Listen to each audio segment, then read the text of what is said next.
अजीत के अचेतन शरीर को स्तब्ध ताकती निधि को देख रेखा का मन दया से भर आया था। जी चाह रहा था किसी तरह वह अजीत को झकझोर कर जगह अनिच्छा ओढ़ रखी है। निधि बहू तो हमारे खानदान की नाक है। बात पूरी करती कमला जी रेखा की ओर व्यंग्यपूर्ण नजरें डाल पान की पीक पच्च से थूक देती थी। माँ की जिद के कारण घर के छोटे बेटे अजीत को बड़े भाई सुजीत की शादी से पहले ही परिणय सूत्र में बंध जाना पड़ा था। इसीलिए रिश्ते में देवरानी होते हुए भी निधि ने रेखा के स्थान पर पहले ही बड़ी बहू की जिम्मेदारी उठा रखी थी। सुजीत रेखा से शादी करने की जिद पर अड़ गए थे। रेखा ने अपनी पढ़ाई पूरी करने के बाद ही विवाह की सहमति दी थी। बड़े बेटे के लिए माँ जी ने बड़े चाव से निधि का चयन किया था। बेटे पर अपने अधिकार के बल पर ही उन्होंने बात भी पक्की कर डाली थी। बेटे की ना पर माँ का मातृत्व आहत होना स्वाभाविक ही था। अपने बड़े बेटे की जिद से माँ पूर्णतः परिचित थी। अंततः छोटे बेटे अजीत पर ही उन्होंने अपने अधिकार का प्रयोग किया था। निधि से अपने विवाह की बात सुनते ही अजीत झुंझला उठा था। उस लड़की से मैं ब्याह करूंगा, उसमें क्या देखा है तुमने माँ? क्यों, क्या कमी है लड़की में? ऐसा सुंदर रंग भला कहीं बिरादरी में देखा है? 4 दिन की धूप में जलकर खाक हो जाएगा। ठीक है, यदि दिन देखने के लिए तो मैं जिंदा बैठी हूँ। नसीब वाले थे तेरे पिता जो पहले ही चले गए। माँ ने आंचल आंखों से लगा लिया था। अजीत चिंतित हो उठा। भला ये भी कोई बात हुई? बड़े भैया शादी नहीं करेंगे तो बलि का बकरा मुझे बनाया जाएगा। कौन कहता है तू बलि का बकरा बनेगा? एक बार निधि को देख तो ले अजीत, ना नहीं कह सकेगा। आंचल आंखों से हटा। माँ बेटे के प्रति उत्साहित हो उठी थी। पर माँ, मैंने अपने लिए एक लड़की देख रखी है। झिझकते हुए अजीत अचानक कह गया था। क्या, तूने भी लड़की देख ली? तेरी इतनी हिम्मत बड़े भाई को देखकर ही हुई है। ठीक है, दोनों भाइयों ने जब मनमानी की ठान ली है तो अपने मन की करो, पर मुझे कल ही हरिद्वार की गाड़ी में चढ़ा दे अजीत। अब इस घर से मेरा दाना पानी उठ गया है रे। कमला जी फिर सिसक उठी थी। ये कैसी बात करती हो माँ? तुम्हारा आशीर्वाद लेकर ही वह इस घर में आएगी। लाडले बेटे अजीत ने माँ को मनाने का आग्रह किया था। कौन है वह रूपमती, जरा हम भी तो सुने। माँ के स्वर में व्यंग छलक आया था। वो आलोक जी की लड़की उषा माँ, अजीत ने धीमे से बताया था। क्या वो कलुटी? अरे अजीत, तेरा दिमाग तो नहीं फिर गया है? घर की मेहरी की लड़की भी उससे सुंदर होगी। निधि के तो पाँव की धुवन भी नहीं है वो आलोक की बेटी। कमला जी के नयन आश्चर्य में कपाल पर चढ़ गए थे। पर माँ, मुझे तो उसका वो सांवला रंग ही पसंद है, कॉफी कलर। तुम तो जानती हो मुझे दूध से कॉफी ज्यादा पसंद है माँ। अजीत ने निरर्थक मजाक करना चाहा था। भाड़ में जाए तेरी कॉफी। कान खोल के सुन ले अजीत, अगर उस आलोक की बेटी इस घर में आई तो मैं हरिद्वार में जा बसूंगी, समझा? कमला जी ने अपना 2 टूक फैसला सुना दिया था। ठीक है माँ, वह नहीं आएगी, पर मैं भी तुम्हारी पसंद की लड़की से शादी नहीं करूंगा। अजीत भी अड़ गया था। कमला जी ने उसी दिन से भूख हड़ताल शुरू कर दी थी। बड़ा बेटा सुजीत बाहर नौकरी पर रहता था, अतः कमला जी का लाड़ प्यार और जोर जबरदस्ती छोटे अजीत को ही झेलनी पड़ती थी। 2 दिन बाद ही अजीत ने हथियार डाल दिए थे। ठीक है माँ, जो तुम्हारी इच्छा हो करो, पर बाद में अच्छे बुरे के लिए मुझे दोष न देना। अरे एक बार निधि को देख लेगा सब कुछ भूल जाएगा, तो मैं तैयारी करूँ? कमला जी अत्यधिक उत्साहित हो उठी थी। पर माँ, बड़े भैया के पहले मेरा विवाह कैसे होगा? अजीत मानो ये विवाह टालना चाहता था। तेरे बड़े भैया की तो बातें ही निराली है अजीत। वो तो शादी के पहले ही जोरू का गुलाम बन गया है। उसकी शादी तभी होगी जब उसकी श्रीमती जी का ऑर्डर होगा। इधर निधि से छोटी 2 बहनें और हैं, उनकी भी तो शादी की जल्दी है। जब तक बड़ी बेटी ससुराल नहीं जाती, छोटी का ब्याह कैसे होगा अजीत? कमला जी की दलीलों ने अजीत को परास्त कर दिया था। माँ के प्यार का मोल तो चुकाना ही था। आनन फानन में कमला जी ने तैयारी कर डाली। मनचाही बहू लाने के उत्साह में विवाह के समय अजीत के कुमलाए चेहरे पर उनकी नजर भी नहीं पड़ी। बड़े भाई सुजीत का चेहरा गंभीर हो उठा था। तूने मुझे ये सब क्यों नहीं बताया अजीत? मैं माँ को समझा लेता। विवाह जीवन भर का सवाल है, यूं जबरन क्या रिश्ते किए जाते हैं? मेरी यही नियति थी भैया। अजीत के उस जवाब पर सुजीत व्यथित हो उठे थे। अपने कारण भाई के उस त्याग के प्रति वे अपने को जिम्मेदार ठहराकर भी विवश थे। निधि का चेहरा देख सुजीत ने शांति की सांस ली थी। सचमुच माँ का चयन गलत नहीं था। निधि के उजले चेहरे पर शांति और सौभाग्यता की अद्भुत चमक थी। माँ के अतिशय लाड दुलार ने अजीत को जहाँ कुछ ज्यादा ही सिर चढ़ा दिया था, वहीं घर की बड़ी बेटी होने के नाते निधि में अपार सहन शक्ति और धैर्य था। विवाह के बाद नौकरी पर वापस जाते सुजीत ने पांव छूती निधि को दिल से आशीर्वाद दिया था।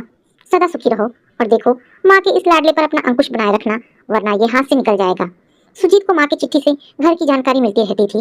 निधि ने घर का सारा काम संभाल लिया था। घर की मर्यादा का उसे पूरा ध्यान रहता है। बड़े छोटों के प्रति व्यवहार में वह कहीं गलती नहीं करती। अब सुजीत को भी जल्दी विवाह कर लेना चाहिए, वरना छोटी बहू घर की बड़ी बहू ना बन जाएगी। सुजीत ने अजीत को भी पत्र लिखे थे।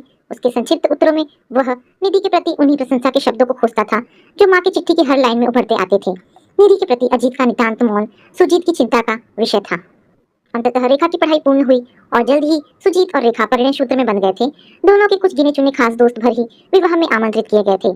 सादे से विवाह समारोह के बाद रेखा ने जब घर में प्रवेश किया तो माँ के मुख पर वो उत्साह नहीं मिला जो निधि की बहू बनाकर घर में आते समय परिलक्षित था। आरती की थाली लिए खड़ी मेहरी को देख सुजीत चौंक गया था, पर तभी माँ ने स्थिति स्पष्ट की थी। भैया, तुमने नई फैशन का विवाह किया है, सो बता दो आरती उतारू या नहीं? कहीं तुम्हारी पत्नी हमें पुराने फैशन की ना बता दे। माँ जी, हमें तो आपका आशीर्वाद भर चाहिए। आपकी जो इच्छा हो हमें मान्य होगी। मीठी आवाज में माँ को निरुत्तर कर रेखा उनके पांव पर झुक गई थी। निधि ने अत्यंत आदर से रेखा के पांव छूने चाहे, पर बीच में ही स्नेह से उठा रेखा ने उसे अपने सीने से लगा लिया था। तुम्हें रेखा दीदी कहूँ, ठीक रहेगा ना? उत्सुकता से निधि ने पूछा था। बस रेखा चलेगा, हल्की मुस्कान के साथ रेखा ने जवाब दिया था। पर रिश्ते में तुम मेरी जेठानी हो, फिर भला मैं नाम कैसे लूंगी? इस घर में पहले तुम आई हो, इस नाते मुझसे बड़ी हुई ना। रेखा ने निधि की परेशानी का समाधान खोजना चाहा था। उम्र, शिक्षा, योग्यता सब में तुम मुझसे आगे हो, फिर मेरी कोई बड़ी बहन भी नहीं, इसलिए अगर तुम्हें दीदी कहूँ तो तुम्हें बुरा लगेगा दीदी? छी पगली, तू प्यार से मुझे चाहे कुछ भी पुकारे, मुझे स्वीकार है, पर रिश्ता हम दोनों का सच्ची दोस्ती का होगा। बोलो है स्वीकार? रेखा की फैली हथेली पर विश्वास के साथ निधि ने अपना हाथ रख दिया था। 2-4 ही दिनों में निधि की स्थिति देख रेखा विस्मित हो उठी थी। हर पल अजीत का कोई ना कोई आदेश निधि को मिलता रहता था। एक और मेहमानों को चाय नाश्ता पकड़ाती, दूसरी ओर अजीत के लिए कपड़े निकाल कोल्ड ड्रिंक तैयार करती। उतनी सी देर में अजीत का कोई नया ऑर्डर जारी हो जाता। कभी कभी तो आदेशों की हद हो जाती। रात के 2-3 बजे तक निधि जिस तरह घर के हर प्राणी के हुक्म बजाती, रेखा की कल्पना से परे था। सुबह 5 बजे पानी आता था।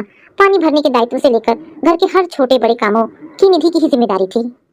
नंदो और उनके बच्चों की हर फरमाइश पूरी करती। निधि के चेहरे पर जरा सी भी शिकन तक नहीं आती थी। तू रात में कभी 2 घंटे भी चैन से सो पाती है निधि? रेखा का सवाल स्वाभाविक था। अब तो आदत हो गई है दीदी, एकांत भाव से उसने उत्तर दिया था। क्या बात है निधि, अभी तेरे विवाह को 2 वर्ष ही हुए हैं, पर तू इस तरह मुरझा सी गई है। बेबी को भी तू ठीक से देखभाल नहीं कर पाती। रेखा देखती कि निधि अपनी 6 माह की बच्ची के रोने पर भी अधिक ध्यान नहीं दे पाती थी। घर का ही कोई प्राणी उसे उठाकर जब बच्ची को थमा देता तो ठीक, वरना वह तो काम में व्यस्त चक्कर घिनी सी पूरे घर में चक्कर काटती थी। माँ जी तो उसे देख ही लेती हैं, मुझे सबको देखना होता है ना दीदी। ऐसी भी क्या बात है, तो सबको बिगाड़ रही है। जरा अपना भी ध्यान रख निधि, देख कैसा मुंह निकल आया है। रेखा के स्नेहपूर्ण शब्दों पर उसकी आंखें छलछलाए थे। सुजीत और रेखा के जाते समय निधि की आंखें भर आई थी। कुछ दिन और रह जाती दीदी, उदास चेहरे से निधि ने कहा था, ताकि तेरी परेशानियां और बढ़ जाती। रेखा ने मजाक किया था। तुम्हारे रहने से मुझे जो आत्मिक बल मिलता है तुम समझ नहीं सकोगी दीदी। अरे अब तेरा बल अजीत है, हम नहीं। रेखा की इस बात पर निधि चुप रह गई थी। अचानक अजीत की गंभीर बीमारी की सूचना पा रेखा और सुजीत घर आए थे। अजीब बीमारी थी, अजीत का पूरा शरीर सूज गया था। सुजीत घबरा उठे थे। किस डॉक्टर को दिखाया है माँ? डॉक्टर शर्मा देख गए हैं, पर उनका कहना है कि बड़े अस्पताल में पूरा टेस्ट कराना ठीक है। माँ ने उदास स्वर में जवाब दिया था। फिर देरी किस बात की है, आज ही अस्पताल में भर्ती करा देते हैं।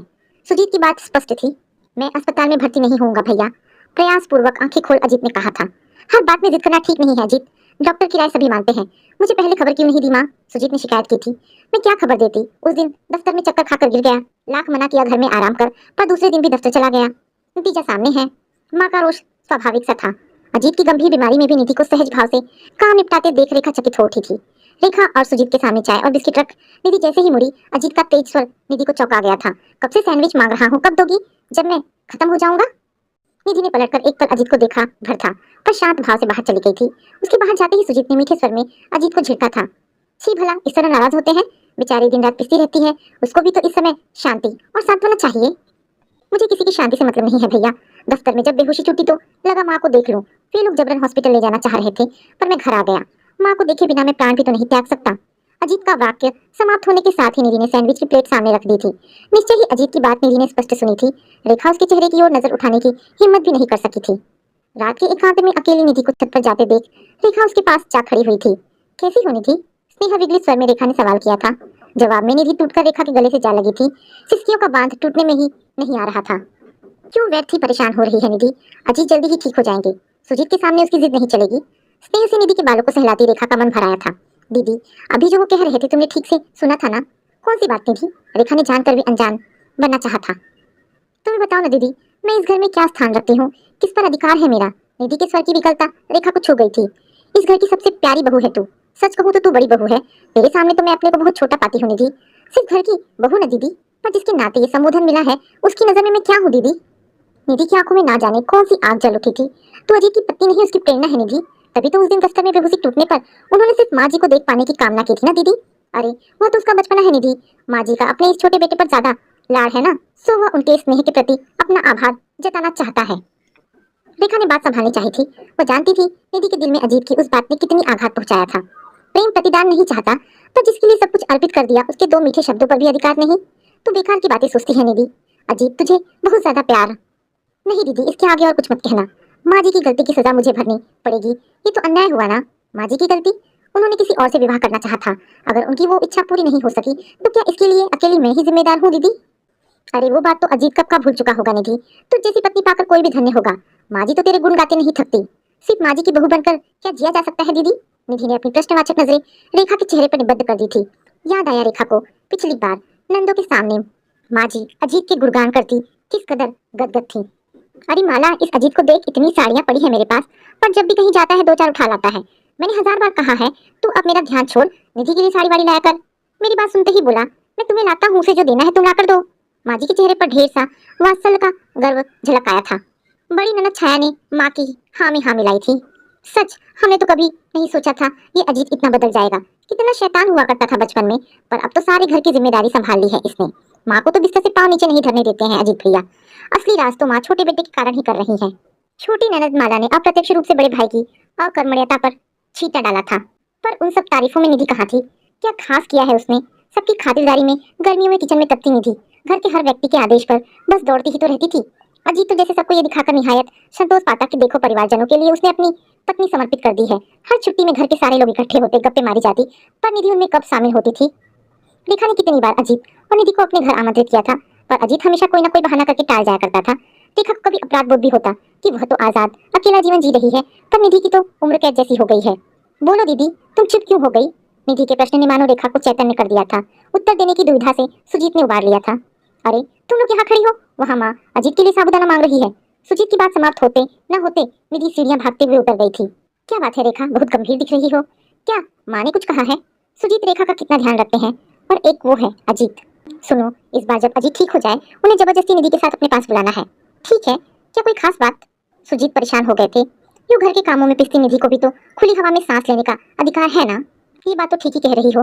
कभी लगता है माँ की अजीत के प्रति जाति का दंड निधि भर रही है। सुजीत गंभीर होते थे।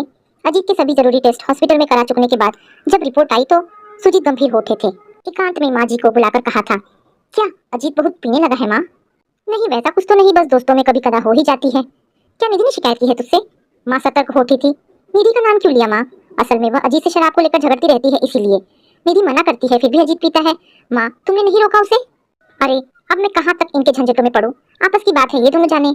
और किस बात में तो तुमने इन दोनों को अकेला नहीं छोड़ा, बस इसी बात के लिए उन्हें छोड़ दिया? सुजीत का स्वर तितक्त हो उठा था। आखिर बात क्या है, तू बताता क्यों नहीं? अजीत का लीवर खराब हो रहा है, ब्लड प्रेशर हाई रहता ही है, शराब तो उसके लिए जहर है माँ। हे भगवान, अब क्या होगा? माँ चिंतित हो उठी थी। अजीत को परहेज करना होगा, शराब छुए तक नहीं, यही देखना है। तू उसे समझा, शायद तेरी बात मान जाए। कोशिश करूंगा। सुजीत बस इतना भर कहकर बाहर चले गए थे। एक सप्ताह बाद सुजीत और रेखा को वापस जाना पड़ा था। पाँव छूती निधि के सिर पर हाथ रखते सुजीत चेहरा गहन गंभीर हो उठा था। घर पहुंचने के 10 दिन बाद निधि का चिट्ठी आई थी। मेरी प्यारी दीदी, सुजीत भाई साहब ने जब इनकी गंभीर हालत के बारे में बताया तो मैं बहुत चिंतित हो गई थी। पिछले 2 वर्षों में मेरे स्थान पर शायद इन्होंने शराब को ही अपना लिया था। हर बार मेरी मिन्नतें निरर्थक ही गई। इस बार भी वही अंजाम निकला, इसलिए मैंने उषा जी का सहारा लिया। माँ जी जब छाया दीदी के घर गई थी, मैंने उषा जी को सारी बात बता दी। अनुरोध किया था कि वे इन्हें शराब ना पीने दें। जानती हो दीदी, उषा जी को मेरे साथ देख अजीत का चेहरा फीका पड़ गया। जब उषा ने शराब ना पीने की बात कही तब भी ये एकदम चुप रहे। उनसे बात करना तो दूर, हाँ ना भी नहीं की। अपने मन का चोर बता दूं, मैं कमरे के बाहर खड़ी थी, रोम रोम कान बन गया था। उषा ने पूछा था, खुश तो हो अजीत? तो जानती हो क्या कहा इन्होंने? बूझ नहीं सकोगी दीदी। अजीत ने कहा था, निधि के सिवाय मुझे झेल सकने वाली दूसरी लड़की बनी ही नहीं है उषा। बहुत सुखी हूँ मैं उसे पाकर। सच दीदी, मुझे लगा मेरा तब सार्थक हो गया। रोम रोम उल्लसित हो गया। उषा जी के जाने के बाद जब मैं कमरे में गई तो मीठी आवाज में उन्होंने कहा था, मेरे जीवन पर तुम्हारे सिवाय और किसी का अधिकार नहीं है निधि। ऐसी गलती फिर कभी मत करना। कोशिश करूंगा तुम्हारे लायक बन सकूं। दीदी, ये खुशी मुझसे झेल नहीं जा रही है। मेरी तपस्या का फल मिल गया है। तुम्हारा आशीर्वाद मुझे फल गया। भाई साहब को चरण स्पर्श। तुम्हारी छोटी बहन निधि। चिट्ठी पढ़ते ही रेखा की आंखें भर आए थे। मन ही मन भगवान को धन्यवाद दे वह यह शुभ सूचना सुजीत को सुनाने हॉल में चली गई थी। बस 10 दिनों बाद ही तो वज्रपात हुआ था। टेलीफोन से अजीत के अचानक एक्सीडेंट की सूचना पा जब तक वे पहुंचे अजीत सबसे नाता तोड़ चला गया था। निधि के स्तब्ध चेहरे को देख सब सहानुभूति जता रहे थे। बेचारी की उम्र ही क्या है, कैसे कटेगी सारी जिंदगी। कल निधि का जन्मदिन था, उसके लिए साड़ी खरीदने ही तो गया था। ना जाने कब कौन मोटरसाइकिल को टक्कर मार गया, बेहोश पड़ा मिला था बेचारा। अरे निधि को रुला छाया बेटी, दुख उसके सीने में जम गया है, पत्थर हो गई है। साथ में नन्ही सी जान कैसे निपटेगी? माँ जी का रो रो के बुरा हाल था। सुजीत के पहुंचते ही वे उसके कंधे पर सिर रखकर हाहाकार कर रो उठी थी। हाय मेरा लाल चला गया सुजीत। भीगी आंखें पोंछ सुजीत के सुदृढ़ हाथों ने माँ को सहारा देते हुए समेट लिया था। माँ जी को सहारा देने को सुजीत का कंधा तो है, पर निधि वह किसके कंधे पर सिर रखकर रोएगी? अपनी जगह से उठकर रेखा ने स्तब्ध ताकती निधि का सिर हौले से जैसे ही अपने कंधे पर रखा, निधि का बांध टूट रेखा की साड़ी भिगो गया। उस समय रेखा ने उसे जी भर कर रोने दिया, लेकिन उसने मन ही